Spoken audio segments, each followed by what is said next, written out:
سورہ نساء مکمل ہوئی. اب اللہ کا نام لے کر اس گروپ کی جو آخری صورت ہے. اور یہ نوٹ کر لیجئے کہ جو ہمارا منزلوں کا میں نے نظام آپ کو بتایا تھا، پہلی منزل ختم ہو گئی ہے. یہ سورہ مائدہ سے المنزل 2 یہ شروع ہو رہی ہے. المنزل 2 دوسری منزل شروع ہو گئی. لیکن جو مکی اور مدنی صورتوں کے گروپ ہیں وہ ابھی ختم نہیں ہوا. پہلا وہ تو یہ کہ مکی صورت سورہ فاتحہ، مدنی کا ایک گروپ البقرہ اور آل عمران، دوسرا گروپ النساء اور المائدہ. المائدہ مل کر پھر جا کر جو گروپ ہے مکی مدنی کا وہ ختم ہوگا، جبکہ مائدہ ختم ہوگی.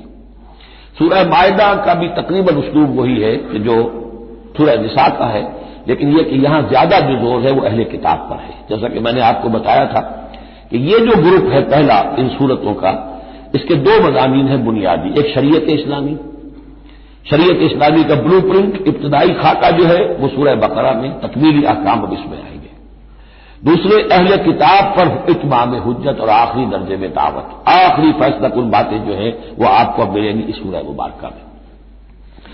بسم اللہ الرحمن الرحیم. یا ایھا الذین آمنوا اوفوا بالعقود. سورہ نساء شروع ہوئی تھی یا ایھا الناس سے، اے لوگو. یہاں بس فرق یہ ہے کہ یا ایھا الذین آمنوا، اہل ایمان، اپنے عہدوں کو، معاہدوں کو، قول و قرار کو پورا کیا کرو. اب جو سمجھ لیجئے کہ سماجی زندگی جتنی انسان کی ہے وہ معاہدوں پر قائم ہے. Even marriage is a social contract. شادی کیا ہے؟ ایک معاہدہ ہے، ایک مرد ایک عورت کے مابین ساتھ رہنے کا، ساتھ زندگی گزارنے کا. اس کے کچھ حقوق ہیں، کچھ فرائض ہیں. بیوی کے حقوق اور اس کے فرائض اور شوہر کے حقوق اور اس کے فرائض معاہدہ ہے. بڑے بڑے کاروبار جو ہیں وہ معاہدوں کی شکل میں ہوتے ہیں، تو معاہدہ ہے. اور بھی سوشل کانٹریکٹ ہے کہ جو ہمارے ہاں employer employee relationship is a contract. یا جو سیاسی نظام ہے، عہدے ہیں، مناصب ہیں، ان کی ذمہ داریاں ہیں، ان کے پریویلیجز ہیں، یہ آپ کی ذمہ داریاں ہیں، یہ آپ کے اختیارات ہیں. تو ایک ہی شے اگر پوری ہو جائے، اوفوا بالعقود، جو بھی عقد ہو، عقد کہتے ہیں، گرہ کو عقدہ کہتے ہیں، عقدہ گرہ. عقد ہے کوئی چیز بند گئی، بس طے ہو گئی، فیصلہ ہو گیا، وہ عقود ہے. احلت لکم بہیمۃ الانعام الا ما یتلی علیکم، تمہارے لیے تمام جو مویشی کی نوعیت کے حیوانات ہیں وہ حلال کر دیے گئے، ان کا گوشت کھانا، سوائے اس کے جو تمہیں پڑھ کر سنائے جاتے ہیں. یعنی ان میں خنزیر ہے وہ حرام ہے، اور مردار اگر ہے تو حرام ہے، وغیرہ وغیرہ، وہ بعد میں آ جائے گا. لیکن باقی جو مویشی وہ ہوش نہیں، شیر چیتا جو وحشی ہیں یہ نہیں، جو مویشی قسم کے ہرن ہے، نیل گائے ہے، اور اس طرح کی چیزیں جو بھی ہیں کہ جو عام طور پر وہ گوشت خور نہیں ہے بلکہ یہ کہ سبزے کے اوپر ان کا گزارا ہوتا ہے، یہ ساری چیزیں جو ہیں یہ تمہارے لیے حلال کی گئی. غیر محل صید وانتم حرم، ایک تم پر پابندی ہے کہ اگر حج کے لیے احرام باندھا ہوا ہو یا عمرے کے لیے تو تم اس حالت میں شکار نہیں کر سکتے. ان اللہ یحکم ما یرید، یہ اللہ کا اختیار ہے، وہ فیصلہ کرتا ہے، حکم دیتا ہے جو چاہتا ہے. یا ایھا الذین آمنوا لا تحلوا شعائر اللہ ولا الشہر الحرام ولا الہدی ولا القلائد ولا عامین البیت الحرام. اہل ایمان مت بے حرمتی کرو اللہ کے شعائر کی، مت حلال کر لیا کرو، بے حرمتی کر دیا کرو اللہ کے شعائر کی، اور نہ حرمت والے مہینوں کی، اور نہ حدی کے جانوروں کی، جو جانور لے کے جائے جاتے تھے کعبے کی طرف حج کے لیے یا عمرے کے لیے ساتھ لے کر جاتے تھے. ولا القلائد، اور ان کے گلوں کے اندر پٹے ڈال دیے جاتے تھے علامت کے طور پر کہ اب یہ کعبے کی طرف جا رہے ہیں. ولا عامین البیت الحرام، اور نہ وہ حاجی لوگ کہ جو بیت حرام کی طرف چل رہے ہیں، قصد کر رہے ہیں، جا رہے ہیں. اب وہ بھی ان کی بھی ایک نسبت ہو گئی ہے کہ یہ سفر کر رہے ہیں تو اللہ کے گھر کے مسافر ہیں. جیسے کہ وہاں آپ نے دیکھا ہوگا جو گئے ہیں کہ انہیں وہ کہتے مرحبا بضیوف الرحمان، کہ مرحبا ان لوگوں کو جو رحمان کے مہمان ہیں. یعنی حاجی جو یہاں آئے ہیں وہ اصل میں اللہ کے مہمان ہیں، اللہ میزبان ہے. تو اب ان کے لیے یہ ہے کہ ان کی بے حرمتی نہ ہو، حتی کہ عزت نہ ہو. یبتغون فضلا من ربہم ورضوانا، یہ سب جو ہیں اللہ تعالیٰ کے فضل کی اور اب اس کے اپنے رب کے رضوان کی تلاش میں ہیں، اس کی کوشش میں جا رہے ہیں. وَإِذَا حَلَلْتُمْ فَاصْطَادُوا، ہاں جب تم احرام کھول دو، حلال ہو جاؤ، تو یہ حلال ہو جانا ایک اصطلاح ہے جبکہ احرام کھل گیا. فاصطادوا، پھر تم شکار کرو، تمہیں کھلی چھوٹ ہے. ساری پابندیاں احرام کی حالت کی ہیں. وَلَا يَجْرِمَنَّكُمْ شَنَآنُ قَوْمٍ أَن صَدُّوكُمْ عَنِ الْمَسْجِدِ الْحَرَامِ أَن تَعْتَدُوا، اور دیکھنا تمہیں آمادہ نہ کر دے کسی قوم کی دشمنی کہ انہوں نے تمہیں روکے رکھا تھا مسجد حرام سے کہ تم بھی زیادتی کرو. یعنی انہوں نے تمہیں روکے رکھا 7 برس تک 6 برس تک اور تمہیں یہاں قریب نہیں آنے دیا. اب ایسا نہ ہو کہ اس کے بدلے میں تم کو زیادتی کرو، زیادتی مت کرو.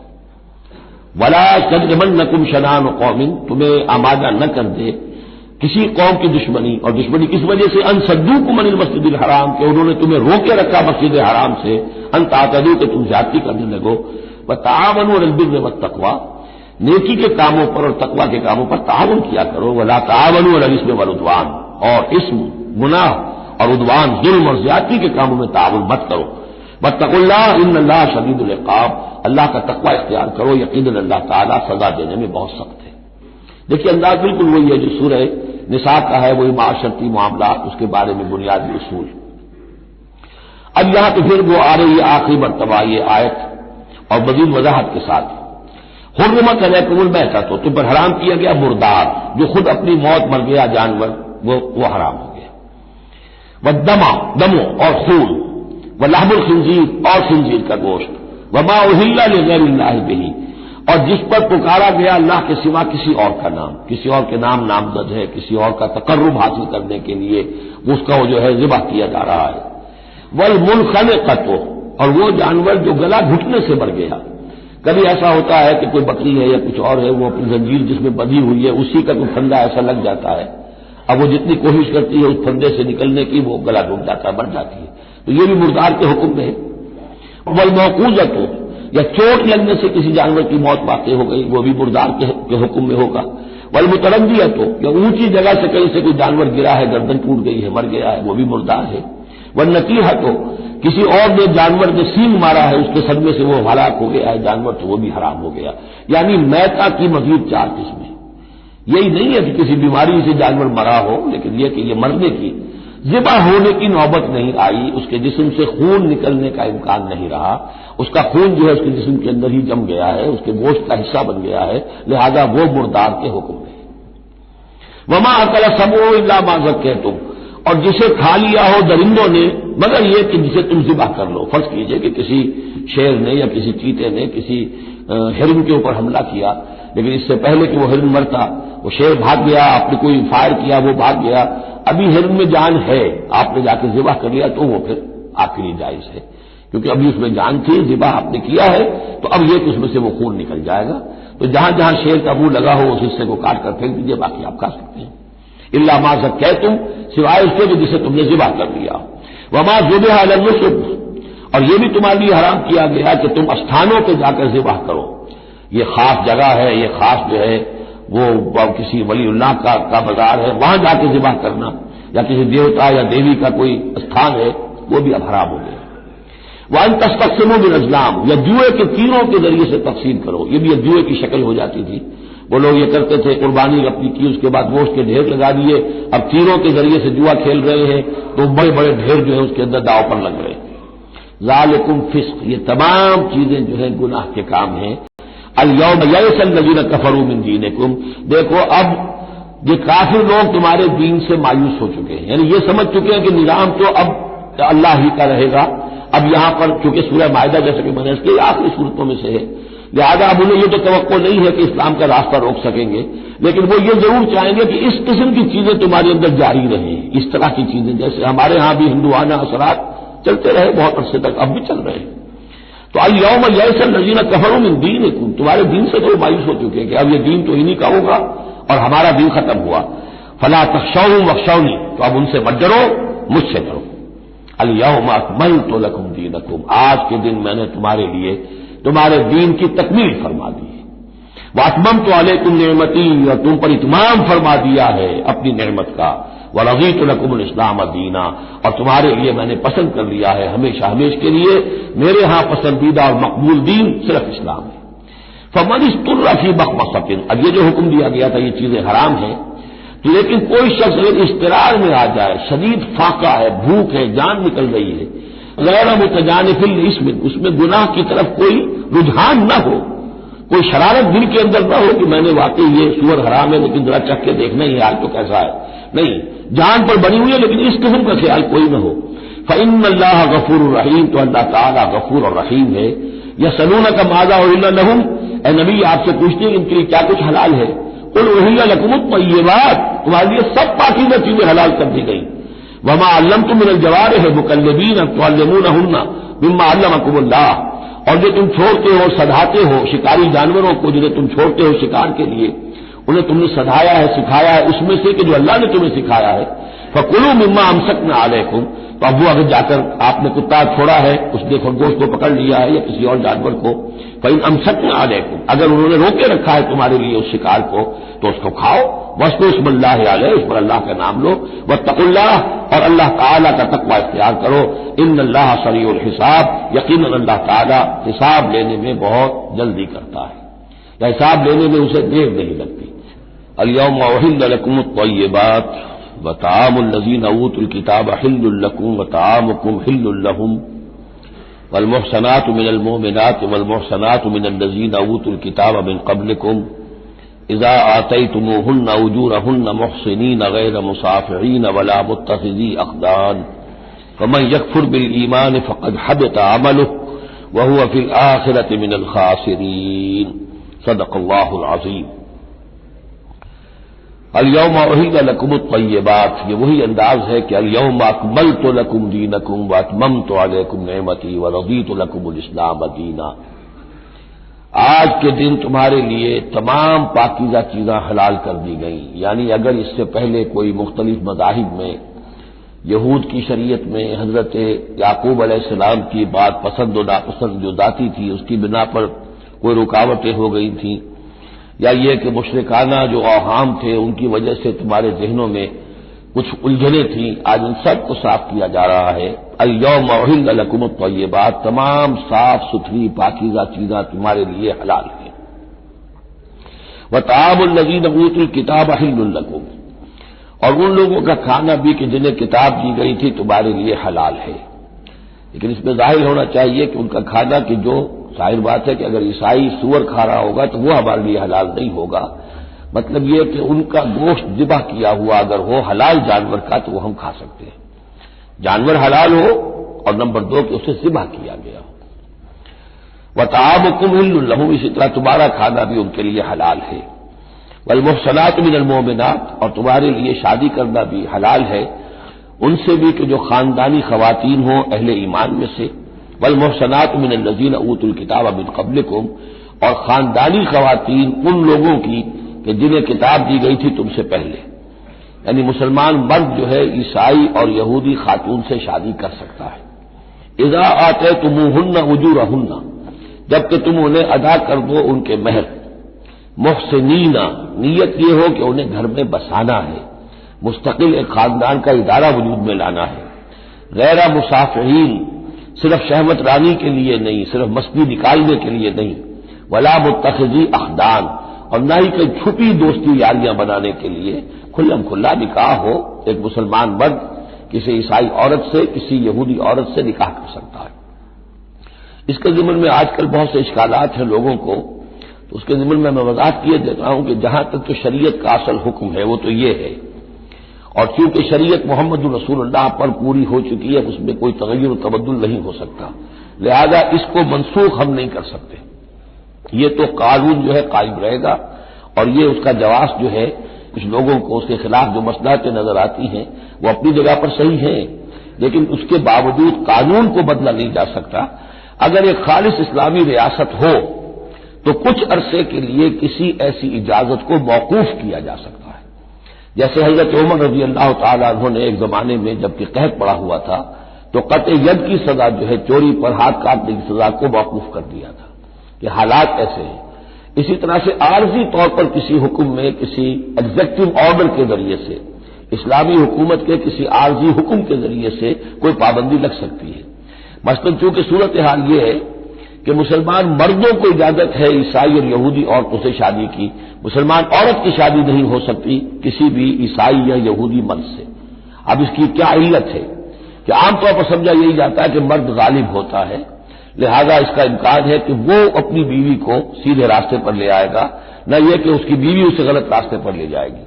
دوسرے یہ کہ اس زمانے میں اولاد ہوتی تھی مرد کی، تو گویا کہ ثابت تھا کہ جو اولاد ہوگی وہ ماں پر نہیں ہوگی، عیسائی نہیں ہوگی، یہودی نہیں ہوگی، بلکہ وہ مسلمان ہوگی. دوسرے اس وقت مسلمانوں کا غلبہ ہو گیا تھا، اور یہودی عیسائی جو تھے وہ ان کے گویا کے تابع ہو چکے تھے. نفسیاتی اعتبار سے یہ دونوں صورتیں اس وقت بدل چکی ہیں. آج مسلمان مغلوب ہیں، یہودی عیسائی جو ہیں ان کا پلڑا بھاری ہے دنیا کی سیاست میں اور دنیا کے معاملات میں. ویسے بھی مرد جو ہے وہ کمزور ہو چکے ہیں اور عورتوں کا غلبہ ہے. اس حوالے سے مناسب یہی ہے کہ یہ شادیاں نہ ہوں، لیکن حرام ان کو ہم نہیں کہہ سکتے.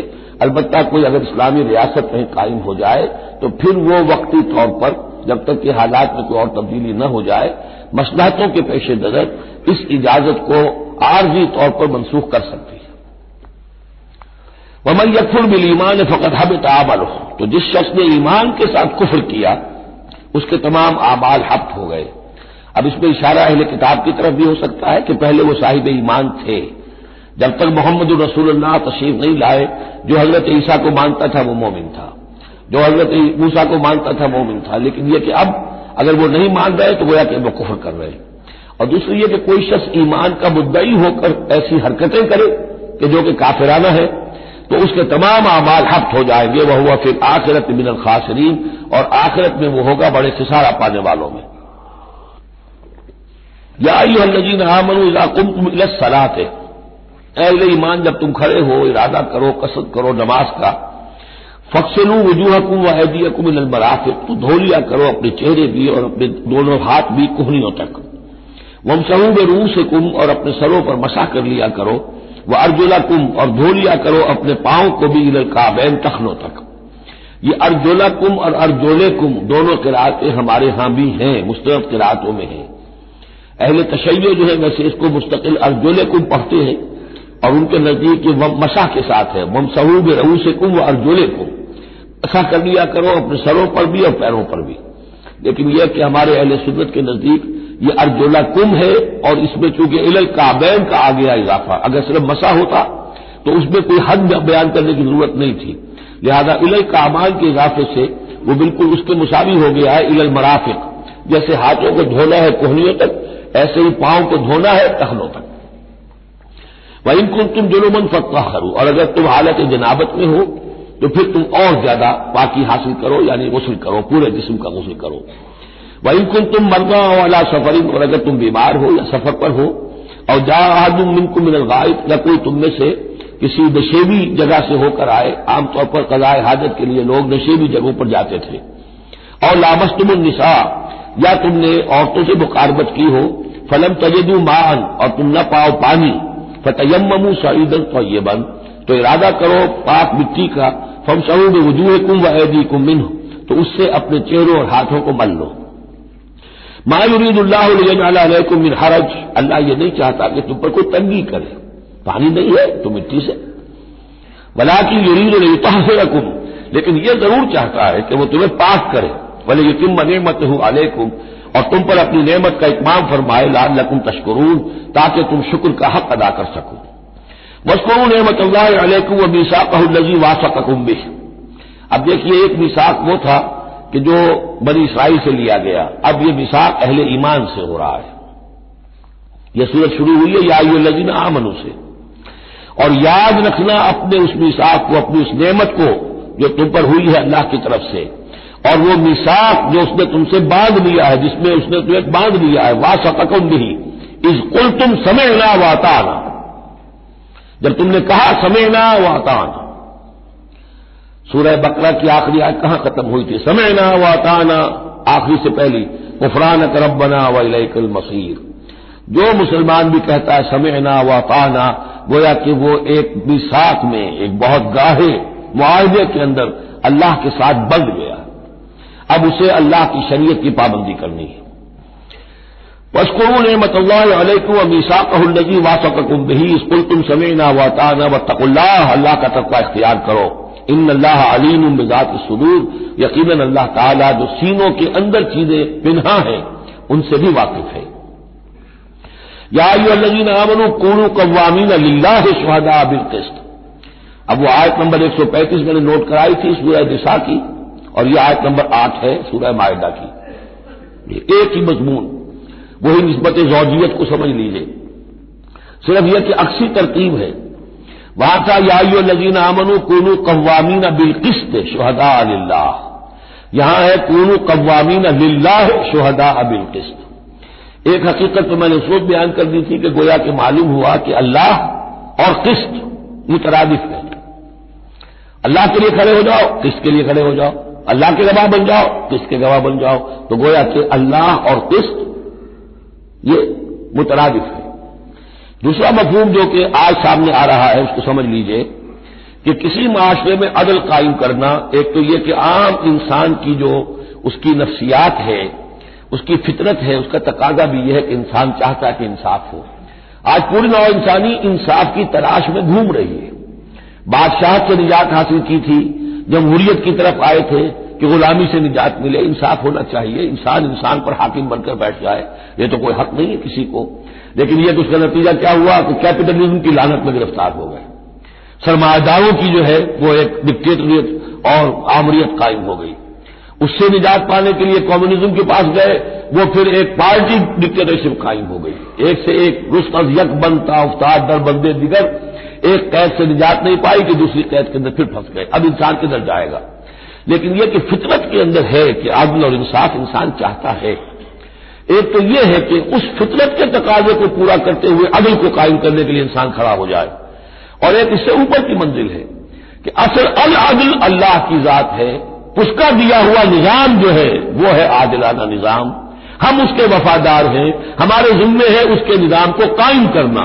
تو کھڑے ہو جاؤ اللہ کے لیے. یا ایھا الذین آمنوا کونوا قوامین للہ شہداء بالقسط. یہاں پر یہ اوپر کی منزل ہے جو بیان ہو رہی ہے کہ اصل میں یہ صرف فطرت انسانی کے تقاضے کے طور پر نہیں، تمہاری عبدیت کا تقاضا ہے، تمہارا اللہ کے ساتھ وفاداری کا جو رشتہ ہے اس کا تقاضا ہے کہ پوری قوت کے ساتھ with all the emphasis at your command، جو بھی تمہارے پاس ذرائع ہیں، وسائل ہیں، ان سب کو لے کر، جو بھی آپ کے پاس قوت ہے اس سب کو جمع کر کے اور آپ کھڑے ہو جائیں اللہ کے لیے. کھڑے ہو جائیں اللہ کے لیے چمانی دارت. اللہ کے لیے کھڑے ہونا یعنی اس کے دین کے گواہ بن کر کھڑے ہو جانا. اور اس کا دین جو ہے العدل ہے، انصاف ہے، قسط ہے. تو اس انصاف اور قسط کو قائم کرنا. یا ایھا الذین آمنوا کونوا قوامین للہ شہداء بالقسط. اب دیکھیے وہاں کیا تھا، وَلَوْ عَلَىٰ أَنفُسِكُمْ وَبِالْوَالِدَيْنِ وَالْأَقْرَبِينَ. انصاف سے روکنے والی چیز ہوتی ہے کوئی محبت. اب میں اپنے خلاف کیسے فتویٰ دے دوں، اپنے والدین کے خلاف کیسے فیصلہ دے دوں، اپنے رشتہ داروں کے خلاف کیسے فیصلہ دے دوں؟ وہاں فرمایا اس کی کاٹ کر دی، وَلَوْ عَلَىٰ أَنفُسِكُمْ وَبِالْوَالِدَيْنِ وَالْأَقْرَبِينَ. حق بات ہے، انصاف کی بات ہے، خواہ تمہارے خلاف جا رہی ہو، تمہارے والدین کے خلاف جا رہی ہو، تمہارے رشتہ داروں کے خلاف جا رہی ہو، حق کہنا ہے. دوسری چیز کیا ہوتی ہے، کسی کی دشمنی کی وجہ سے آپ حق نہیں کہتے. بات تو حق ہے اسی کی، لیکن یہ تو دشمن ہے، میں اس کے حق میں کیسے فتویٰ دوں؟ اس سے یہاں روک دیا گیا. تو یہ وہ ریسیپروکل نسبتیں ہیں قرآن مجید کی صورتوں کے اندر. ایک ہی مضمون ہے، اس کے اندر عکسی ترتیب اور ریسیپروکل ترتیب. وَلَا يَجْرِمَنَّكُمْ شَنَآنُ قَوْمٍ عَلَىٰ أَلَّا تعْدِلُوا. دیکھو کسی قوم کی دشمنی تمہیں اس بات پر آمادہ نہ کر دے کہ تم عدل سے منحرف ہو جاؤ. اعدلوا، عدل سے کام لو، انصاف کرو. هو اقرب للتقویٰ، یہی بہتر ہے اور قریب تر ہے تقویٰ کے. واتقوا اللہ ان اللہ خبیر بما تعملون. اور اللہ کا تقویٰ اختیار کرو اور جو کچھ تم کر رہے ہو اللہ اس سے باخبر ہے. اب اس میں ظاہر بات ہے بار بار میں نہیں کہہ سکتا، یہ جو بار بار آتا اللہ دیکھ رہا ہے، اللہ باخبر ہے، کیا مانی؟ ہر ایک کا حساب تم سے لے گا، ہر ایک کی جواب دہی تمہیں کرنی پڑے گی. تمہارا کوئی عمل، تمہارا کوئی قول اس کے علم سے خارج نہیں ہے، لہذا ہر وقت چوکس رہو، چوکنے رہو. وعد اللہ الذین آمنوا وعملوا الصالحات لهم مغفرۃ واجر عظیم. ہاں اللہ تعالیٰ کا وعدہ ہے ان لوگوں سے جو ایمان لائیں اور نیک عمل کریں کہ ان کے لیے مغفرت بھی ہے، اجر عظیم بھی ہے. والذین کفروا وکذبوا بآیاتنا اولئک اصحاب الجحیم. اور جو لوگ کے انکار کریں اور جھٹلا دیں ہماری آیات کو، وہ ہیں جہنم والے، آگ والے. یا ایھا الذین آمنوا اذکروا نعمت اللہ علیکم اذ ہم قوم ان یبسطوا الیکم ایدیہم. اہل ایمان ذرا یاد کرو اس اللہ کے انعام کو جبکہ قوم نے ارادہ کیا تھا کہ تمہارے خلاف اقدام کریں، بڑھائیں اپنے ہاتھ تمہارے خلاف. یہ غزوہ احزاب کے بعد جو ہے وہ ایک جو بھی کوششیں ہوئی، بہت سے لوگ ابھی پیچھے تاب کھا رہے تھے کفار میں سے کیا پھر دوبارہ جائیں، لیکن ایسے حالات اللہ تعالیٰ نے پیدا کر دیے، ان کے دلوں پر ایسا رعب پڑ گیا تھا غزوہ احزاب کے بعد کہ پھر جرأت ہو نہیں سکی. اس کو اللہ تعالیٰ اپنے انعام کی حیثیت سے یہاں اس کا ذکر فرما رہے. اذ ہم قوم ان یبسطوا الیکم ایدیہم. جبکہ ایک قوم نے ارادہ تو کیا تھا کہ وہ اپنے ہاتھ پھیلائیں تمہاری طرف بڑھائیں تمہاری اوپر زیادتی کرنے کے لیے، تم پر فوج کشی کے لیے، فکف ایدیہم عنکم، تو اللہ تعالیٰ نے ان کے ہاتھوں کو روک دیا تم سے۔ اور اس میں خاص اشارہ صلح حدیبیہ کی طرف ہے۔ صلح حدیبیہ کے وقت بھی بہت ہی پیچ و تاب کھا رہے تھے قریش، اور وہ ہر صورت کے اندر ان کے نوجوان جو تھے ان کا خون کھول رہا تھا، لیکن یہ کہ بالآخر یوں سمجھیے کہ سینٹی پریویلڈ، اور انہیں یہ سمجھ میں آ گیا کہ اس وقت ہم مسلمانوں کا مقابلہ نہیں کر سکیں گے، اور اللہ تعالیٰ نے گویا کہ ان کے ہاتھوں کو روک لیا۔ فکف ایدیہم عنکم وعلی اللہ فلیتوکل المؤمنون، اور اہل ایمان کو تو اللہ ہی پر توکل کرنا چاہیے۔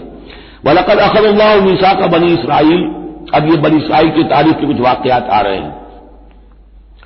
وَلَقَدْ أَخَذَ اللَّهُ مِيثَاقَ بَنِي إِسْرَائِيلَ، اور جس طرح اے مسلمانوں آج تم سے میثاق لیا گیا ہے اور تمہیں اللہ نے جکڑ لیا ہے، باندھ لیا ہے شریعت کے میثاق میں، اسی طرح اللہ تعالیٰ نے بنی اسرائیل کا میثاق بھی لیا تھا۔ وَبَعَثْنَا مِنْهُمُ 12 نقیبا، اور ان میں ہم نے اٹھا دیے تھے، مقرر کر دیے تھے 12 نقیب، 12 قبیلے تھے، ہر قبیلے میں حضرت موسیٰ علیہ السلام نے ایک نقیب مقرر کیا۔ یہی ہم نے اپنے اسرے کے ناظرین کے لیے نقیب کا لفظ یہی سے اختیار کیا ہے۔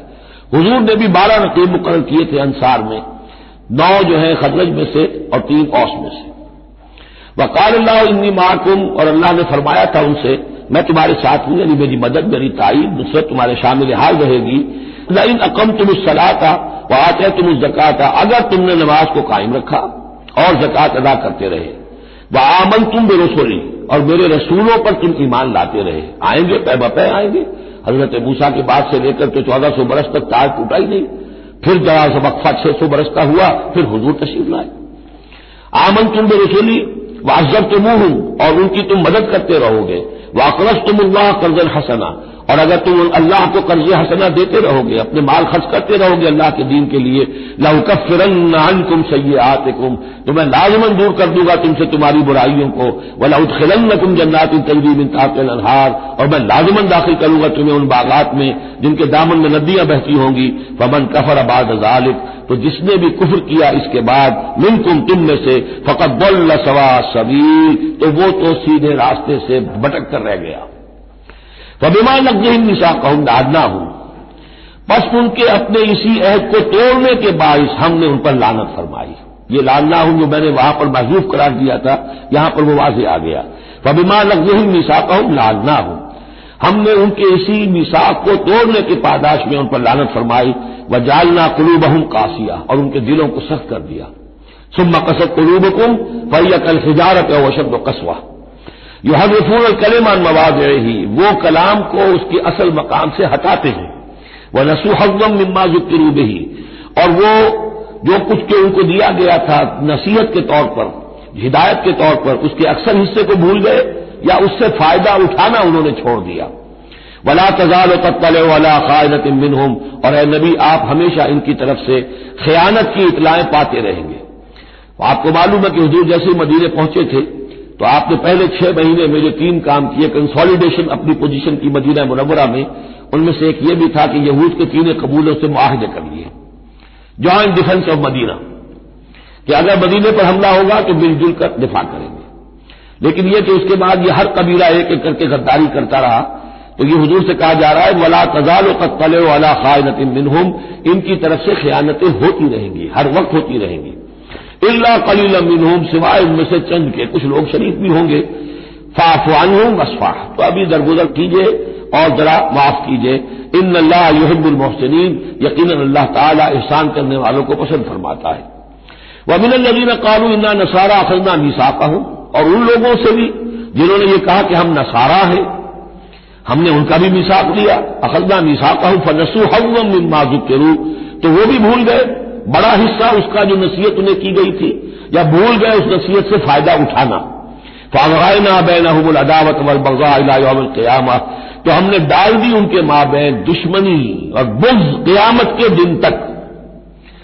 عیسائیوں میں تو خاص طور پر ایک تو ہے عیسائی اور یہودیوں کے درمیان جو دشمنی رہی ہے، یہ جو ہمارا دور ہے اصل میں اس میں عارضی طور پر صورتحال تبدیل ہو گئی ہے، لیکن واقعہ یہ ہے کہ پورے 2000 برس تک، لگ بھگ 100 برس نکال دیجیے تو 1900 برس تک شدید دشمنی رہی ہے یہودیوں اور عیسائیوں کے درمیان، کیونکہ عیسائی سمجھتے تھے کہ جسے ہم خدا سمجھتے ہیں اس کے قاتل یہ ہے، انہوں نے سولی چڑھایا ہے۔ یہودی سمجھتے تھے کہ کافر جو تھا، مرتد جو تھا، جادوگر تھا، ولد الحرام تھا، ولد الزنا تھا، اسے یہ خدا کا بیٹا بنائے بیٹھے۔ اب یہ اس قدر یعنی کنٹراسٹ ہے اتنی ایک دوسرے کے خلاف کہ ان کے اندر کوئی پوائنٹ آف میٹنگ ہے ہی نہیں، شدید دشمنی رہی۔ اسی طریقے سے عیسائیوں کے اندر پھر جو فرقے بنے ہیں اور ان میں جو خانہ جنگی ہوئی ہے، پوری انسانی تاریخ اس کی مثال پیش کرنے سے قاصر ہے۔ ایک اتنی موٹی کتاب لکھی ایک صاحب نے، لندن میں ہے، بلڈ آن دی کراس، صلیب پر خون، وہ جو کتاب ہے وہ بتاتی ہے، میں حیران رہ گیا پڑھ کر، ہم لوگ نہیں واقف ہیں ان تمام چیزوں سے، یورپ میں جو کچھ ہوتا رہا ہے عیسائیوں کے فرقوں کے مابین، کیتھولکس اور پروٹسٹنٹس کے درمیان، اس کی ہلکی سی جھلک اب بھی آئرلینڈ میں نظر آتی ہے۔ کسی طریقے سے ہمارے ہاں شیعہ سنی فساد کبھی نہیں ہوا عثمانی میں، کہیں محرم کے موقع پر ہو جاتا تھا، ان دنوں وہ سیاسی معاملات زیادہ ہو گئے ہیں، ورنہ فساد کی نوبت بہت کم آئی، بہت کم، لیکن خون ریزی، قتل اور غارت گری جو وہاں ہوئی ہے اس کی کوئی مثال نہیں دنیا میں۔ فَأَغْرَيْنَا بَيْنَهُمُ الْعَدَاوَةَ وَالْبَغْضَاءَ إِلَىٰ يَوْمِ الْقِيَامَةِ، ہم نے ڈال دی ان کے مابین دشمنی اور بغض قیامت تک کے لیے۔ وَسَوْفَ يُنَبِّئُهُمُ اللَّهُ بِمَا كَانُوا يَصْنَعُونَ، اور پھر اللہ تعالیٰ جتلا دے گا انہیں قیامت کے دن جو کچھ وہ کرتے رہے تھے۔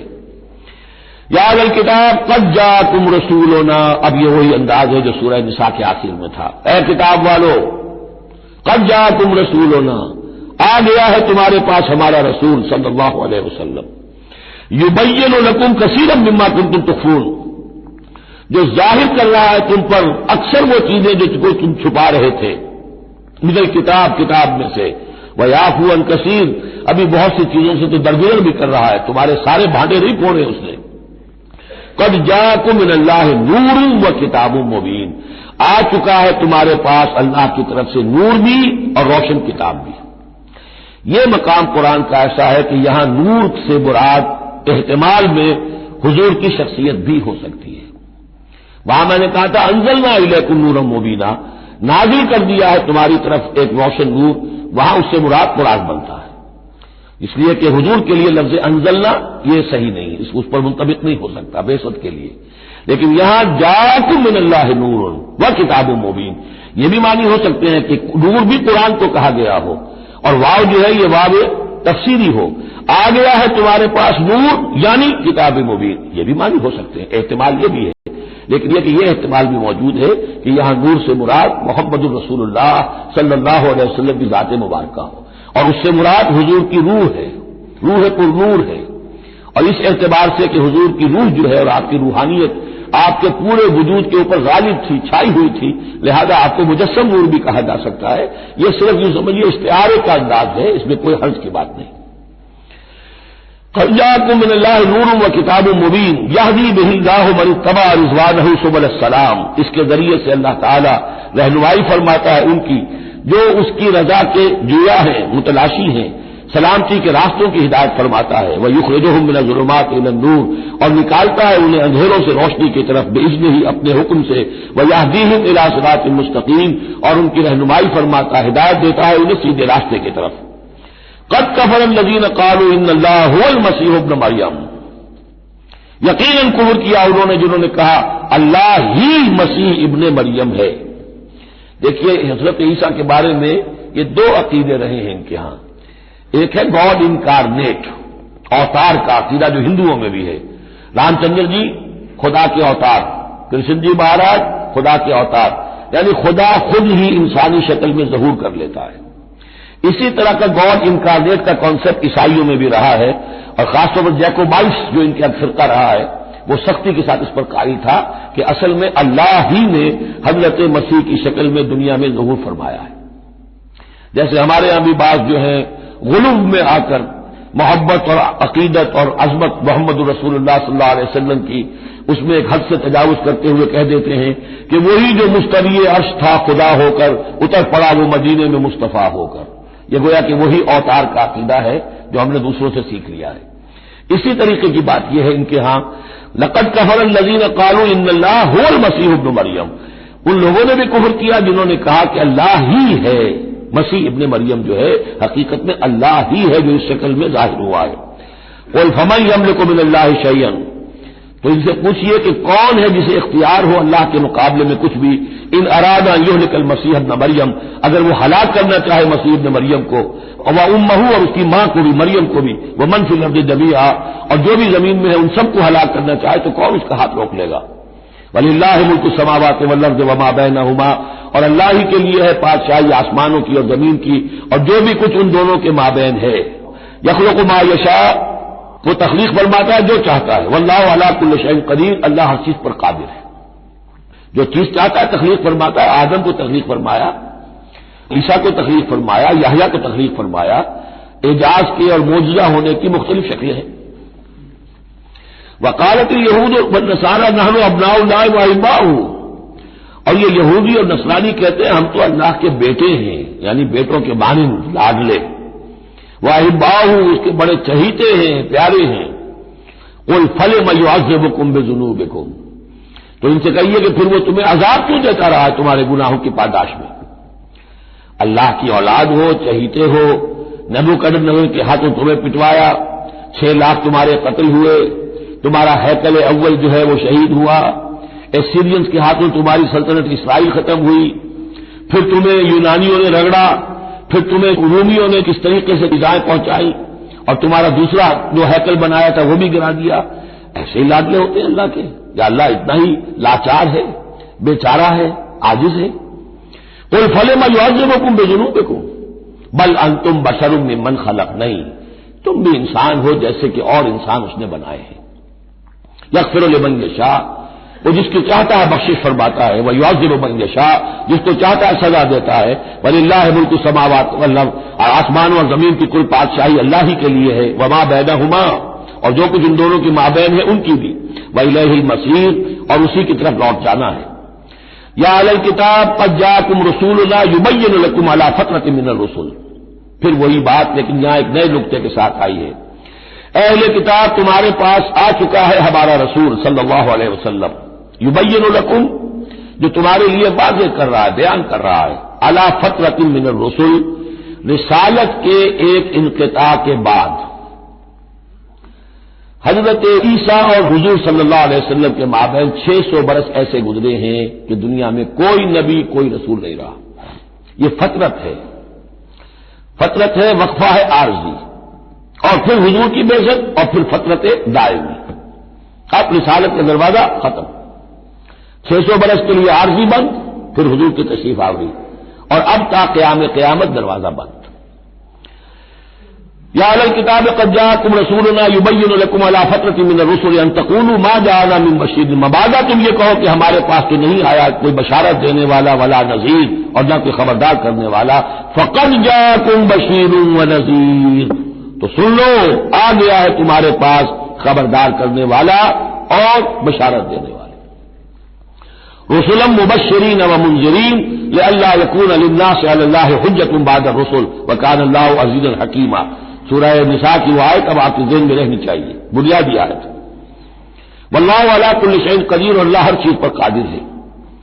اب حضرت موسیٰ علیہ السلام کا وہ واقعہ آ رہا ہے کہ جب کہ مصر سے اپنی قوم کو لے کر نکلے، صحرائے سینا میں رہے، کوہ طور پر بلائے گئے، تورات دے دی گئی، اب اس کے بعد انہیں حکم ہوا کہ فلسطین میں داخل ہو جاؤ، اور وہاں جو مشرک اور کافر قومیں آباد تھیں، فلسطین کہلاتے تھے، ان کو تم ان کے ساتھ جنگ کرو، انہیں وہاں سے نکالو، اور یہ تمہارے لیے ارض مقدس اللہ کی طرف سے موعود ہے، اس لیے کہ تمہارے ابراہیم، تمہارے جد امجد تھے وہ یہی تھے، یہی حضرت اسحاق تھے، یہیں سے پھر حضرت یعقوب کے زمانے میں حضرت یوسف علیہ السلام جب مصر چلے گئے تھے تو یہاں سے تمہاری منتقلی مصر ہوئی تھی، اب جو اپنا اصل گھر ہے جاؤ اسے حاصل کرو۔ لیکن جب جنگ کا موقع آیا پوری قوم نے کوڑا جواب دے دیا کہ ہم جنگ کرنے کے لیے تیار نہیں۔ اس پر حضرت موسیٰ علیہ السلام کے مزاج میں جو تلخی پیدا ہوئی اور طبیعت کے اندر جو سمجھیے بیزاری کی شدت پیدا ہوئی، وہ آپ دیکھیے گا کہ ہم یہ سمجھتے ہیں کہ رسول جو ہے وہ اپنی امت کے حق میں شفقت ہی شفقت ہوتا ہے، شفقت بھی ہے، جیسے اللہ کا معاملہ رؤوف بھی ہے، ودود بھی ہے، لیکن عزیز الانتقام بھی ہے، انتقام لینے والا بھی ہے، یہ دونوں شانیں ہیں۔ رسول کا معاملہ بھی یہی، شفیق بھی ہے لیکن غیور بھی ہے، دین کی غیرت اس میں ہے، آپ سے بڑھ کر اللہ کے دین کی غیرت اس میں ہے، تو آخر ظاہر بات ہے کہ آپ کے طرز عمل سے بیزاری بھی ہوگی. پھر ان دونوں چیزوں کو سامنے رکھیے. اور یہ بات ذرا بیان کر دوں، تھوڑی سا نقطہ ہے سمجھنے کا، کہ چونکہ اس قوم کو اب تک بہت سا تجربہ ہوا تھا معجزوں کا.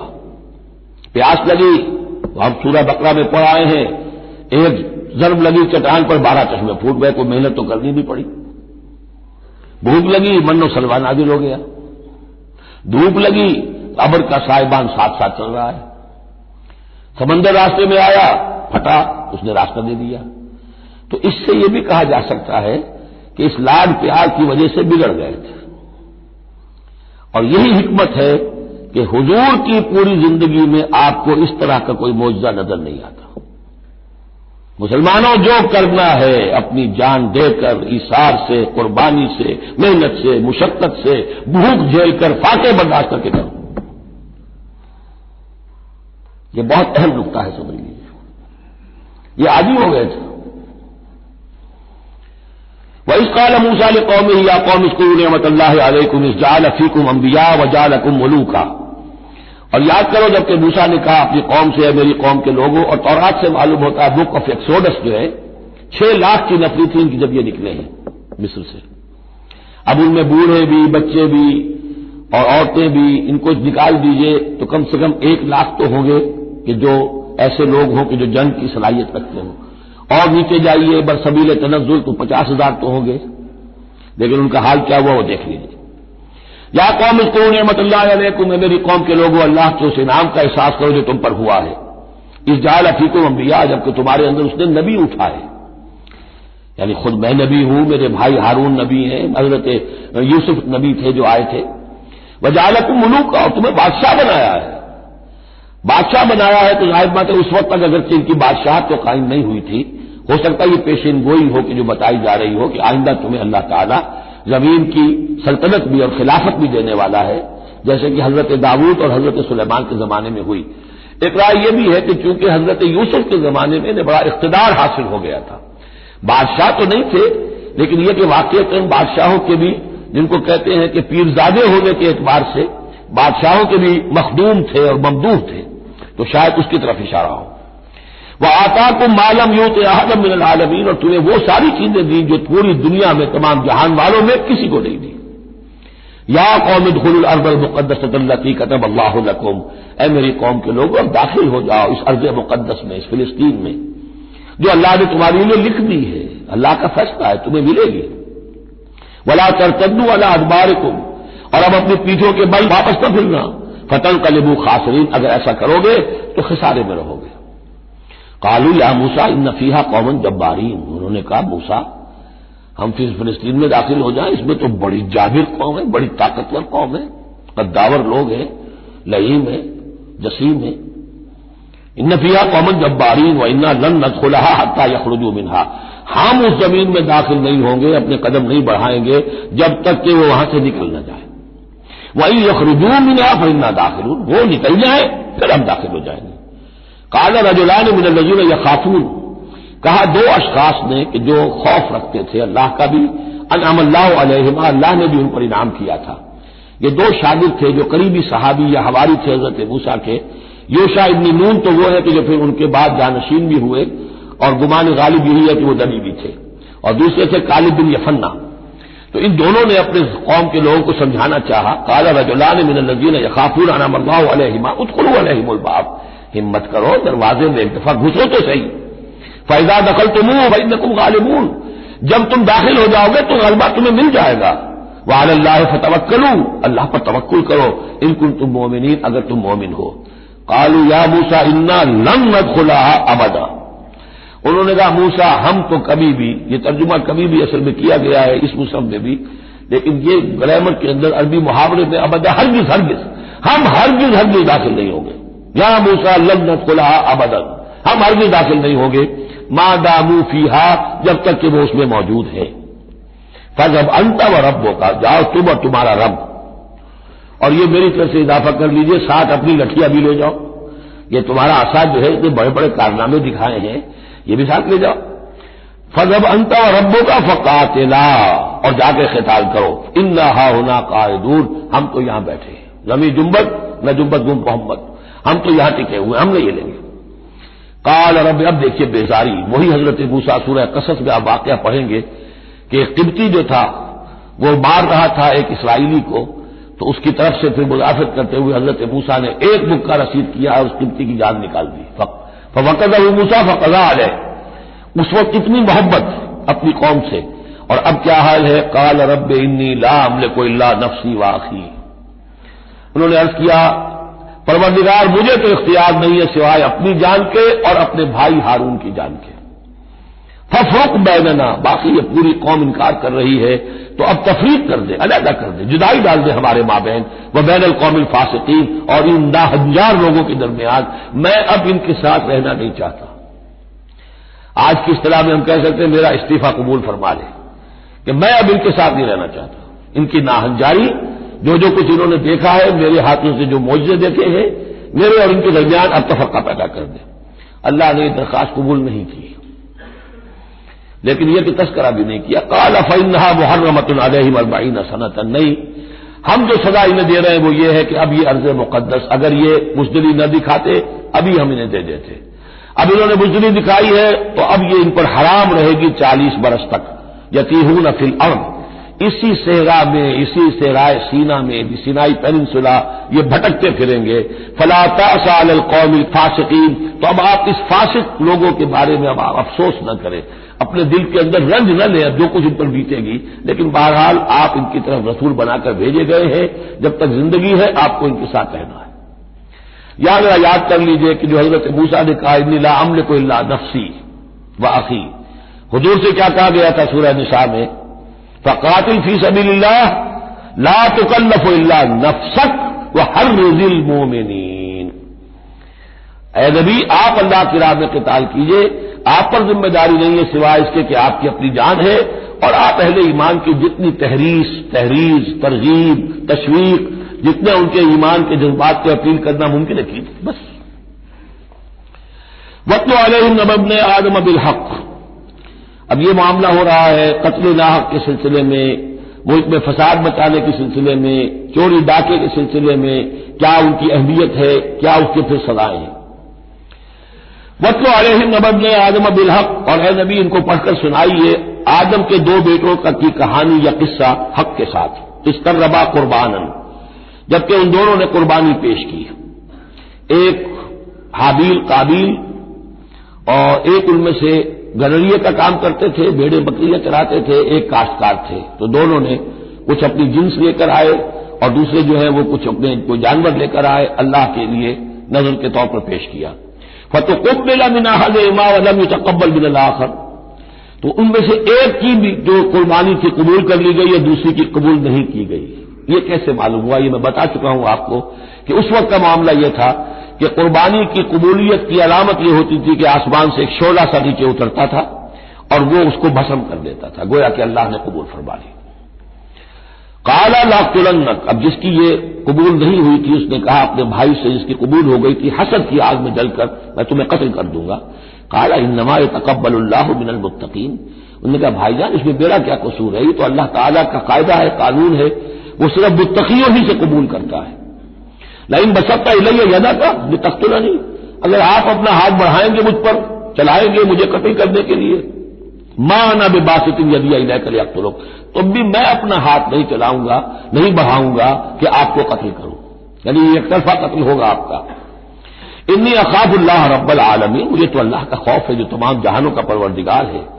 انی ارید ان تبوء باسمی و اسمک، اور پھر میں چاہتا ہوں کہ اگر آپ مجھے قتل کر ہی دیں، اس انتہا تک پہنچ ہی جائیں، تو آپ اپنے گناہ کا بھی بوجھ اپنے سر لیں، میرے گناہ کا بھی بوجھ لیں، جو ناحق مقتول ہے اس کے تو گویا کہ تمام گناہ اس قاتل نے اپنے سر پر لے لیے، تو میرے تو گھاٹے کا سودا نہیں ہے۔ What do I stand to lose, آخر میری کوئی خطائیں ہیں، میری کوئی غلطیاں ہیں، کوئی گناہ میں نے کیے ہوں گے، اگر آپ ناحق مجھے قتل کریں گے تو میرے ان تمام گناہوں کا وبال آپ کے سر آ جائے گا، تو میرے تو کوئی نقصان والی بات نہیں۔ انی ارید ان تبوء باسمی و اسمک فتکون من اصحاب النار، اور یہ ہوگی سخت ترین سزا میری طرف سے آپ کو کہ پھر آپ ہو جائیں گے جہنمی، وذالک جزاء الظالمین، اور یہی بدلہ ہے ظالموں کا۔ فطوعت لہ نفسہ قتل اخیہ، اب اس کے نفس نے آمادہ کر ہی لیا اسے اپنے بھائی کے قتل پر. یعنی الفاظ میں بٹوین دی لائنز یہ سمجھیے کہ ہے اس کے اندر بھی وہ تو رہتا ہے حق اور باطل کی ایک کشاکش اور نیکی اور بدی کا غلبہ، قتل کروں یا نہ کروں. آخر بھائی کی باتیں بھی آئی ہیں، وہ دل نشین ہے، لیکن یہ کہ نفس جو ہے اس وقت اس کے اندر جو بھی شیطنت گھسی ہوئی تھی، اس نفس نے اسے آمادہ کر ہی لیا اپنے بھائی کو قتل کرنے پر. فقتلہ، تو اس نے انہیں قتل کر دیا. فاصبح من الخاسرین، ہو گیا تباہ ہو جانے والوں میں. فبعث اللہ غرابا یبحث فی الارض، یہ پہلا خون ہے جو نسل آدم میں ہوا ہے. تو اللہ تعالیٰ نے کوے کو بھیجا، وہ زمین کو کرید رہا تھا. اب اسے قابل کو یہ سمجھ میں نہیں آ رہا تھا کہ میں کیا کروں، ابھی لاش جو ہے بھائی کی اس کو کیسے ڈسپوز آف کروں. تو اللہ تعالیٰ نے ایک کوے کو بھیج دیا. وہ زمین میں جیسے آپ کو معلوم ہے چونچے مارتا ہے، اس میں سے کچھ دانے نکالتا ہے. وہ دیکھا یا بات فی الارض لیریہ، تاکہ اللہ اسے دکھا دے کیف یواری سوءۃ اخی، کہ اپنے بھائی کی لاش کو کیسے چھپائے. قال یا ویلتى عجزت ان اكون مثل هذا الغراب، اس نے کہا ہائے میری شامت، میرے اندر اس کوے جیسی بھی عقل نہ تھی، نہ ہوا میں اس کوے جیسا بھی کہ مجھے یہ بات خود سوچ جاتی. فواری سوءۃ اخی، اور میں اپنے بھائی کی لاش کو چھپا دیتا. فاصبح من النادمین من اجل ذلك، اس چیز پر اس کے اندر بڑی شدید ندامت پیدا ہو گئی. کتبنا علی بنی اسرائیل، اجل ذلك دونوں طرف لگتا ہے، من اجل ذلك کتبنا علی بنی اسرائیل، اور ہم نے اسی وجہ پر بنی اسرائیل پر یہ بات لکھ دی تھی. قتل ناحق ہم نے تورات میں لکھ دیا تھا کہ یہ اتنی بری شے ہے کسی ایک انسان کا قتل کرنا بھی. کتبنا علی بنی اسرائیل انہ من قتل نفسا بغیر نفس و فساد فی الارض، اگر کسی نے کسی انسان کو قتل کیا بغیر کسی قتل کے قصاص میں، بغیر نفس، ہاں کسی نے قتل کیا، قتل کے جواب میں قتل کیا جائے تو یہ قتل ناحق نہیں ہے، یہ تو پھر قصاص کا قتل ہے. اور فساد فی الارض، یا کوئی شخص زمین میں فساد مچا رہا ہے اس میں اس کو قتل کیا جائے، یعنی کوئی قصوروار ہے، مجرم ہے، اس کو سزا دینے میں قتل کیا جائے تو بات اور ہے. کسی بے قصور انسان کو اگر قتل کر دیا گیا فکانما قتل الناس جميعا، تو یہ ایسے ہے جیسے کہ اس نے تمام انسانوں کو قتل کر دیا، پوری نوع انسانی کو. کیوں کہ تمدن کی جڑ کٹ گئی. احترام جان، احترام مال، یہ بنیاد ہے تمدن کی. ومن احیاها، اور جس نے ایک انسان کی جان بچا لی فکانما احیا الناس جميعا، تو گویا کہ اس نے پوری نوع انسانی کو بچا لیا. وَلَقَدْ جَاءَتْهُمْ رُسُلُنَا بِالْبَيِّنَاتِ، ان کے پاس ہمارے رسول آئے تھے واضح نشانیاں اور تعلیمات لے کر. ثُمَّ إِنَّ كَثِيرًا مِّنْهُمْ بَعْدَ ذَلِكَ فِي الْأَرْضِ لَمُسْرِفُونَ، لیکن اس کے بعد بھی ان میں سے بہت سے لوگ ہیں کہ جو زمین میں اسراف اور فساد اور دسترازی کرتے پھر رہے ہیں. إِنَّمَا جَزَاءُ الَّذِينَ يُحَارِبُونَ اللَّهَ وَرَسُولَهُ، اب یہ وہ آ رہی ہے محاربے کی آیت ہے.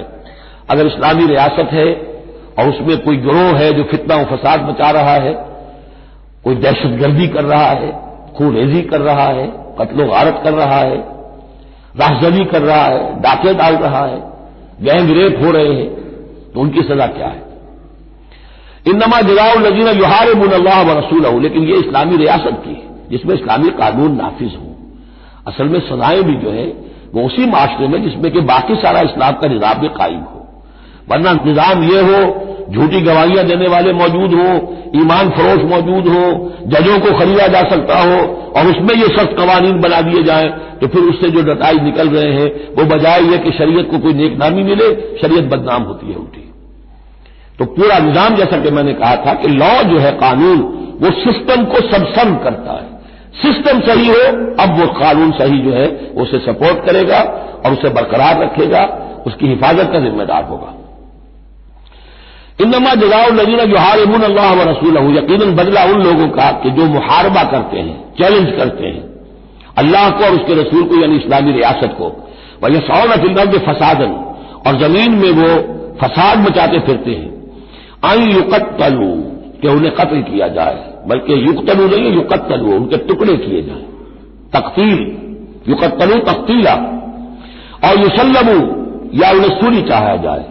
اور تقطع ایدیہم وارجلہم من خلاف، یا ان کے ہاتھ اور پاؤں مخالف سمتوں سے کاٹا جائے، ایک ہاتھ کاٹ دیا جائے، ایک پاؤں کاٹ دیا جائے. اور ینفوا من الارض، یا انہیں ملک بدر کر دیا جائے. ذالک لہم خزی فی الدنیا، یہ تو ہے ان کے لیے دنیا کی زندگی میں رسوائی. ولہم فی الآخرۃ عذاب عظیم، اور آخرت میں ان کے لیے مزید بہت بڑا عذاب ہے. الا الذین تابوا من قبل ان تقدروا علیہم، سوائے اس کے کہ جو لوگ توبہ کر لیں اس سے پہلے کہ تم ان پر قابو پاؤ۔ ایک تو یہ ہے کہ توبہ کر لی ہے، ابھی وہ ڈاکو پکڑے نہیں گئے، پکڑے جانے سے پہلے توبہ کر رہے ہیں، اس میں رعایت کی گنجائش ہے، لیکن جب پکڑے گئے اب توبہ کا دروازہ بند ہو گیا۔ الا الذین تابوا من قبل ان تقدروا علیہم، سوائے ان کے جو توبہ کر لیں اس سے پہلے کہ تم ان کے اوپر قابو پاؤ، فاعلموا ان اللہ غفور رحیم، تو ان کے ساتھ نرمی کی جا سکتی ہے، تو جان لو کہ اللہ تعالیٰ غفور اور رحیم ہے۔ یہی معاملہ کیا تھا حضرت علی رضی اللہ تعالیٰ عنہ نے خوارج کے ساتھ کہ اگر تم اپنے غلط عقیدے پر قائم رہو میں تمہیں کچھ نہیں کہوں گا، لیکن تم اگر خون ریزی کرو گے، قتل و غارت کرو گے، تو پھر ظاہر بات ہے کہ میں تمہارے ساتھ رعایت نہیں کر سکتا، محض عقیدے کی حد تک میں تمہیں کچھ نہیں کہوں گا۔ یا ایھا الذین آمنوا اتقوا اللہ وابتغوا الیہ الوسیلۃ وجاہدوا فی سبیل اللہ لعلکم تفلحون، اہل ایمان اللہ کا تقوی اختیار کرو اور اس کی جناب میں اس کا قرب تلاش کرو۔ اس لفظ نے بھی کافی لوگوں کو پریشان کیا ہے۔ وسیلے کا لفظ اردو میں آتا ہے تو ذریعے کے معنی میں آتا ہے، وسیلہ ذریعہ، کسی تک پہنچنے کا ذریعہ، سفارش کے لیے کسی کو وسیلہ بنا لیا، کسی کو ذریعہ بنا لیا۔ عربی میں وسیلہ کے یہ معنی نہیں ہے، عربی میں وسیلے کے معنی قرب ہے صرف۔ بدقسمتی سے بعض تو الفاظ ایسے ہیں کہ جو عربی میں ان کا مفہوم بالکل کچھ اور ہے، اردو میں کچھ اور ہے۔ بعض ایسے ہیں کہ کچھ تھوڑا تھوڑا فرق ہے، جیسے ذلیل کا لفظ ہے، عربی میں اس کے معنی ہے صرف کمزور، اردو میں اس کے معنی ہے کمینے کے، زمین و آسمان کا فرق آ گیا۔ جیسے کہ ہم پڑھ آئے ہیں وَلَقَدْ نَصَرَكُمُ اللَّهُ بِبَدْرٍ وَأَنْتُمْ أَذِلَّةٌ، اے مسلمانوں یاد کرو اللہ نے تمہاری مدد کی تھی بدر میں جبکہ تم بہت کمزور تھے۔ اب اگر وہاں ذلیل کا ترجمہ اردو والا کر دیا جائے تو پھر ہمارے ایمان کے لالے پڑ جائیں گے۔ اسی طریقے سے عربی میں جہل کے معنی جو ہے وہ جذباتی ہونا ہے، ان پڑھ ہونا نہیں، پڑھے لکھے جاہل ہو سکتے ہیں، جذباتی ہیں، اکھنڈ ہے، اکھڑ مزاج کے لوگ ہیں۔ وہ غیر عالم کو جاہل نہیں کہتے، لیکن اردو میں جاہل کہتے ہیں جو ان پڑھ ہو۔ اسی طریقے سے یہ لفظ وسیلہ ہے، اس کا جو اصل مفہوم ہے قرب۔ اہل ایمان اللہ کا تقوی اختیار کرو نمبر 1، لیکن تقوی جو ہے وہ ذرا ایک نیگیٹو بات ہے، بچنا اللہ سے، اللہ کے غضب سے، اللہ کی ناراضگی سے، برائی سے بچنا، گناہ سے بچنا، نافرمانی سے بچنا، اللہ کے احکام کو توڑنے سے بچنا، یہ ایک منفی کانسیپٹ ہے۔ وابتغوا الیہ الوسیلہ، نہیں آگے بڑھو، اس کا قرب تلاش کرو، تقرب، اس سے نزدیک ہو جاؤ، قریب سے قریب ہو جاؤ۔ لیکن اس تقرب کا ذریعہ کیا ہوگا؟ وجاہدوا فی سبیلہ لعلکم تفلحون، اس کی راہ میں جہاد کرو تاکہ تم فلاح پاؤ۔ اس سے بات بالکل کھل گئی، تقوی اور تقرب اللہ کے لیے جہاد۔ تقوی شرط لازم ہے، پہلے تو یہ کہ جو حرام چیزیں ان سے آپ بچیں، جن چیزوں سے روک دیا گیا ہے ان سے رک جائیں، اور اللہ کی نافرمانی جو ہے اس سے باز آ جائیں۔ اب اس کے بعد اس کی طرف آگے بڑھنا چاہتے ہیں، تقرب حاصل کرنا چاہتے ہیں، اس کی راہ میں جہاد کیجیے۔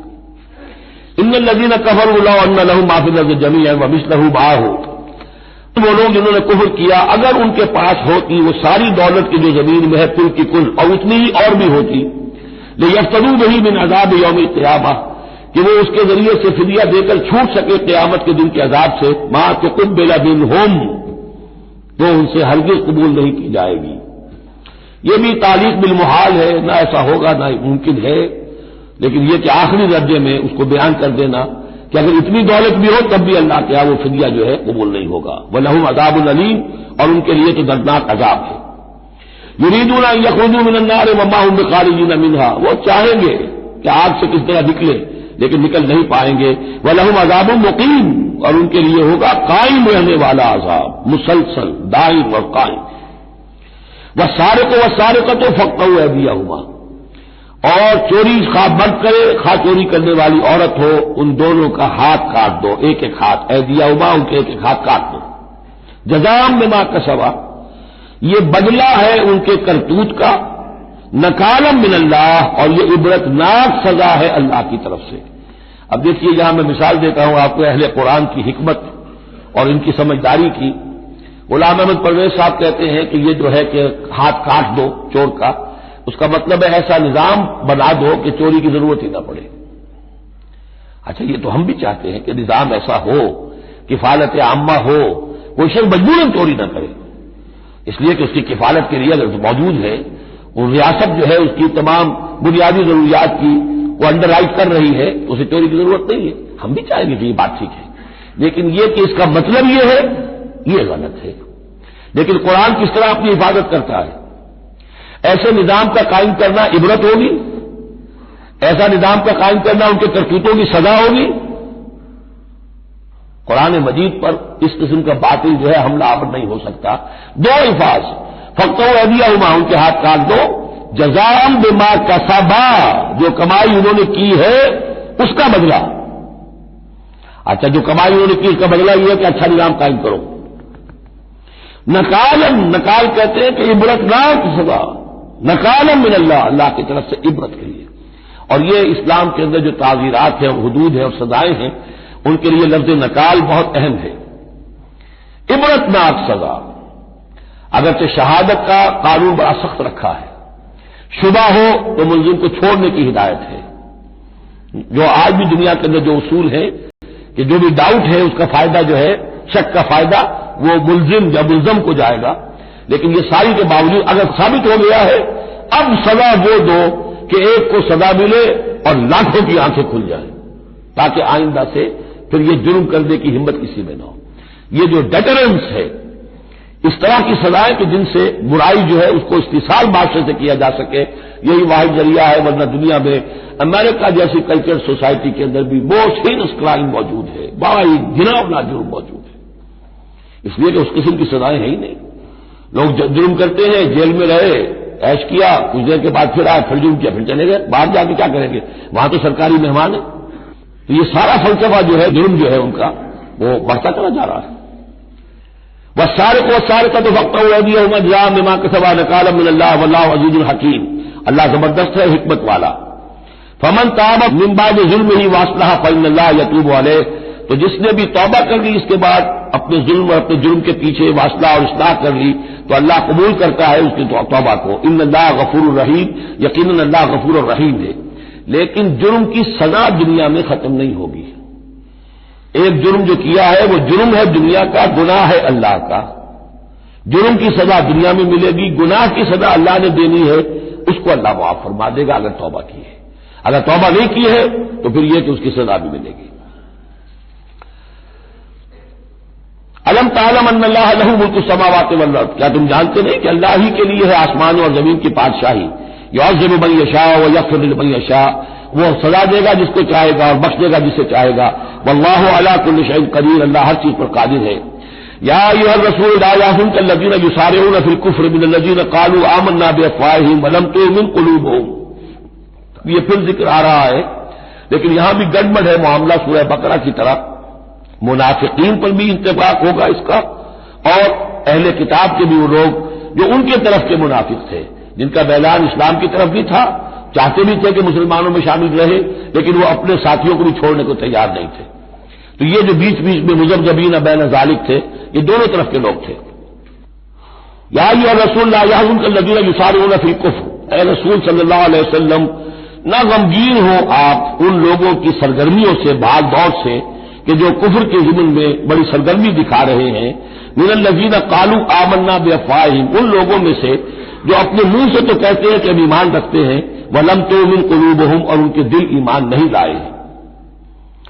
ومن الذین ہادوا، اور اسی طرح کے لوگ یہودیوں میں سے ہیں، سماعون للکذب، یہ بڑے ہی غور سے سنتے ہیں، توجہ سے سنتے ہیں جھوٹ کو، سماعون لقوم آخرین، اور یہ سنتے ہیں کچھ اور لوگوں کے لیے، یعنی ایک تو یہ ہے کہ ان کی جھوٹی باتیں بڑی توجہ سے سنیں گے، شیاطین جو ہے ان کے وَإِذَا خَلَوْا إِلَىٰ شَيَاطِينِهِمْ قَالُوا إِنَّا مَعَكُمْ إِنَّمَا نَحْنُ مُسْتَهْزِئُونَ، پھر یہ کہ ان کی طرف سے جاسوس بن کر آئیں گے مسلمانوں کے ہاں، کہ یہاں بڑی توجہ سے بات سنتے ہیں تاکہ جا کے رپورٹ کر سکے، آج محمد نے یہ کہا، آج فلاں معاملہ ہوا صلی اللہ علیہ وسلم۔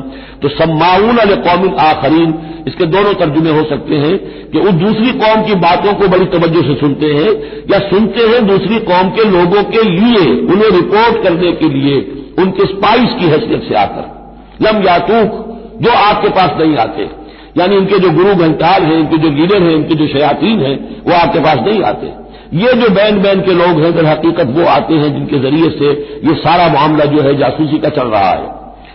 یحرفون الکلم من بعد مواضعہ، وہ کلام کو پھیر دیتے ہیں اس کی جگہ کے اور موقع اور محل کے معین ہو جانے کے بعد۔ یقولون ان اوتیتم ھذا فخذوہ، وہ کہتے ہیں اگر تمہیں یہ شے مل جائے تو لے لینا. کوئی مقدمہ ہے وہ لا رہے ہیں حضور کے پاس، پہلے سے طے کر رکھا ہے، اگر تو فیصلہ یہ ہوگا محمد کا ہم قبول کر لیں گا، اگر یہ فیصلہ نہیں کریں گے ہم فیصلہ رد کر دیں گے. اور اسی سے یہ بات سمجھ لیجئے کہ اصل میں فتح مکہ تک جس معنی میں ہم لفظ بولتے ہیں ریاست، اسلامی ریاست، پورے طور پر ایک ہماگیر ریاست پورے طور پر مدینے میں فتح مکہ کے بعد قائم ہوئی ہے، پہلے قائم نہیں ہوئی. ورنہ کسی ریاست میں دو جوڈیشل سسٹم نہیں ہو سکتے، سوائے جو پاکستان میں ابھی ہوا ہے، 2 چیف جسٹس بھی ہو گئے ہمارے ہاں چند دن کے لیے، لیکن یہ کہ یہ انہونی بات تھی جو ہوئی ہے. لیکن یہ کہ ہوتا نہیں دنیا میں، ایک ریاست ایک عدالتی نظام. یہ لوگ جب چاہتے تھے حضور کے پاس آ جاتے تھے، جب چاہتے تھے کسی اور یہودیوں کی عدالت میں لے جاتے تھے. تو پیرلل نظام وہاں چل رہے تھے. ہماگیر ریاست وحدت کی حیثیت سے، ایک آرگینک ہول کی حیثیت سے یہ فتح مکہ کے بعد قائم ہوئی ہے. یقولون ان اوتیتم ھذا فخذوہ، کہتے ہیں کہ اگر یہ فیصلہ ملے تو تم لے لینا، قبول کر لینا. وَإِن لَّمْ تُؤْتَوْا فَاحْذَرُوا، اور اگر یہ شہادت تمہیں ملے، نہ فیصلہ ملے، یہ ڈگری نہ تمہارے حق میں جاری کی جائے تو پھر بچ جانا، کبھی کترا جانا. وَمَن يُرِدِ اللَّهُ فِتْنَتَهُ فَلَن تَمْلِكَ لَهُ مِنَ اللَّهِ شَيْئًا، اور جس کو اللہ تعالیٰ ہی نے فتنے میں مبتلا کرنے کا فیصلہ کر لیا ہو تو تم اس کے لیے اللہ تعالیٰ کے مقابلے میں کوئی مددگار نہ پاؤ گے، کوئی شے نہیں ملے گی. اولئک الذین لم یرد اللہ ان یطہر قلوبہم، یہ وہ لوگ ہیں کہ جن کے دلوں کو پاک کرنا اللہ نے چاہا ہی نہیں. لم یرد اللہ ان یطہر قلوبہم لہم فی الدنیا خزی، ان کے لیے دنیا میں بھی رسوائی ہے، ولہم فی الآخرۃ عذاب عظیم، اور آخرت میں ان کے لیے دردناک اور بہت بڑا عذاب ہے. سماعون للکذب، یہ خوب سنتے ہیں اچھی طرح اور چٹخارے لے لے کر سنتے ہیں جھوٹ کو. اکالون للسحت، خوب کھانے والے ہیں پیٹ بھر بھر کر حرام کے. فإن جاؤوک، پھر اگر یہ آپ کے پاس آئیں، فاحکم بینہم، آپ چاہیں تو ان کا مقدمہ لیں اور فیصلہ کریں. او عارض عنہم، آپ چاہیں تو ان کا مقدمہ لینے سے انکار کر دیں، کیونکہ نیتیں ان کی نیت نہیں ہے، وہ آپ کا فیصلہ لینے نہیں آئے، طے کیے بیٹھے ہوئے پہلے سے کہ اگر فیصلہ یہ ہوگا تو قبول کر لیں گے ورنہ ہم لوٹ کے آ جائیں گے. تو ایسے لوگوں پر اپنا وقت ضائع کرنا جو ہے اس کو کوئی ضرورت نہیں ہے. لیکن یہ کہ اندیشہ یہ ہو سکتا تھا کہ یہ جا کے پروپیگنڈا کریں گے، دیکھو ہم تو گئے تھے محمد کے پاس مقدمہ لے کر، یہ کیسے نبی ہے رسول ہے، یہ مقدمے کا فیصلہ کرنے کو تیار نہیں. تو یہ جو اندیشہ ہو سکتا تھا اس کی پھر آگے اللہ تعالیٰ کی طرف سے حضور کو اطمینان دلایا جا رہا کہ آپ پرواہ نہ کریں اس اندیشے کی. فَإِن جَاءُوكَ فَاحْكُم بَيْنَهُمْ أَوْ أَعْرِضْ عَنْهُمْ، اگر وہ آئیں آپ کے پاس اپنا مقدمہ لے کر تو چاہے تو آپ فیصلہ کریں اور چاہے اعراض کریں. وَإِن تُعْرِضْ عَنْهُمْ، اگر آپ ان سے اعراض کریں گے، ان کا مقدمہ جو ہے فیصلہ کرنے سے انکار کر دیں گے، فَلَن يَضُرُّوكَ شَيْئًا، وہ آپ کو کوئی ضرر نہیں پہنچا سکیں گے. ان کے مخالفانہ پروپیگنڈے سے قطعاً کوئی آپ کو ہراساں ہونے کی ضرورت نہیں ہے. وَإِنْ حَكَمْتَ، اور اگر آپ فیصلہ کریں، فَاحْكُم بَيْنَهُمْ بِالْقِسْطِ، تو بہرحال آپ کو فیصلہ کرنا ہے عدل اور قسط کے ساتھ، انصاف کے ساتھ. ان اللہ یحب المقسطین، یقیناً اللہ تعالیٰ جو ہے وہ انصاف کرنے والوں کو پسند کرتا ہے، ان سے محبت کرتا ہے. وَكَيْفَ يُحَكِّمُونَكَ، اور اے نبی یہ کیسے آپ کو حکم بناتے ہیں، یہود کی طرف اشارہ ہے. وَعِندَهُمُ التَّوْرَاۃ، ان کے پاس تورات موجود ہے، نیت ہو تو اسی کے فیصلے کو لے کر چلیں. فیہا حکم اللہ، اس میں اللہ کا حکم موجود ہے. ثم یتولون من بعد ذلک، پھر بھی وہ اس کے بعد بھی اس سے روگردانی کرتے ہیں. وما اولئک بالمؤمنین، اور حقیقت میں یہ لوگ مومن نہیں ہے، ایمان سے خالی ہے، ایمان سے تہی دست ہے، ان کا اصل روگ یہ ہے. بارک اللہ لی ولکم فی القرآن العظیم ونفعنی وإیاکم بالآیات والذکر الحکیم.